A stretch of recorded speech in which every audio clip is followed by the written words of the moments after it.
For as long as I can remember, the northern of Springfield, Massachusetts was considered to be an unsafe and struggling section of the city.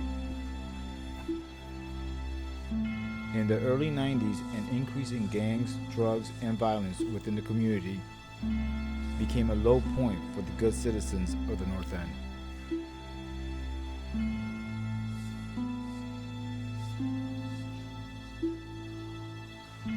The negative coverage in the media was a black eye for those living in the surrounding communities. It was an intimidating, dangerous, and sad atmosphere for many teens who were easily swayed to the bad habits of street life. The pressure of joining these types of pseudo-organizations presented an option to me and many of my friends. I believe the youth in the North End in the 90s chose the street life because it was an easy way out.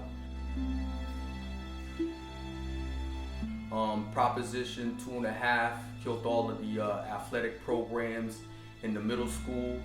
So a lot of middle school children started hitting the streets, hustling. A lot of these kids came from broken homes where single parents were raising them.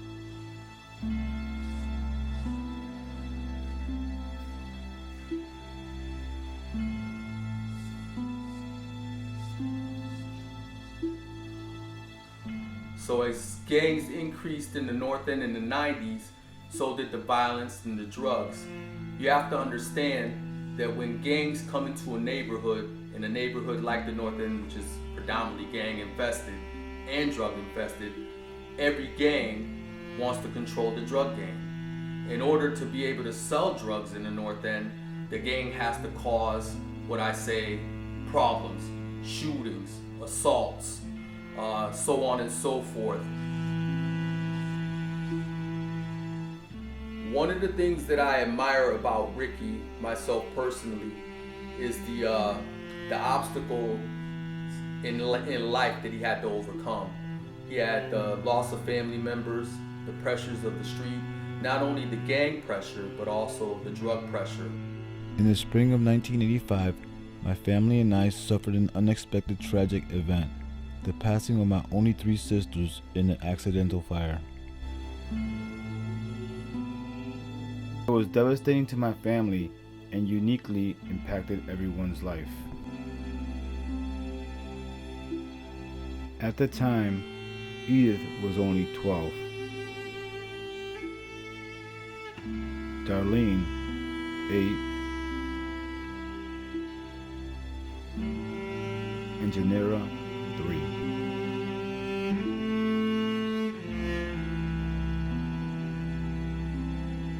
Being the second oldest allowed me to have a unique relationship with each sibling.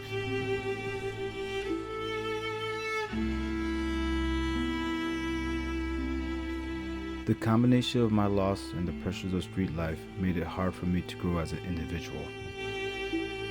The death of my sisters caused me to fall into deep depression for many years that followed. I felt like a time bomb ready to explode and needed to find some help.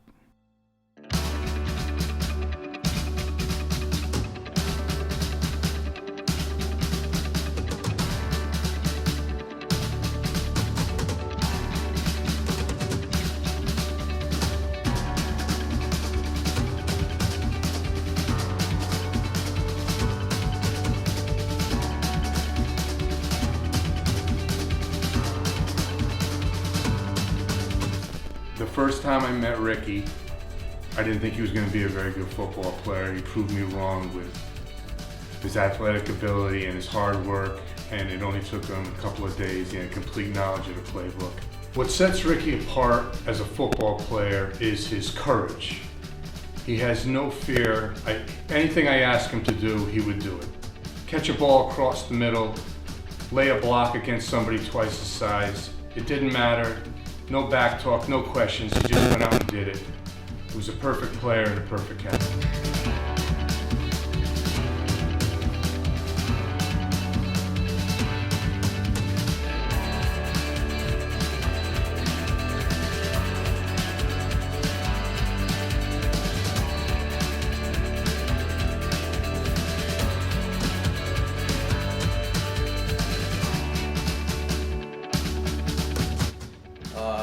lived in a very bad section of the North End when he was young, and it's just as easy to get involved in negativity.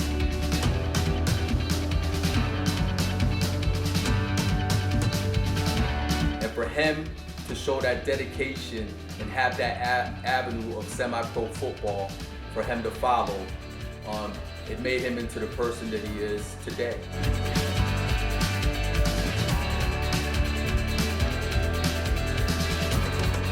He's just a great person, and I'm very proud of him. If it wasn't for football, I don't think he would have been able to deal with all the pressures he had in his life.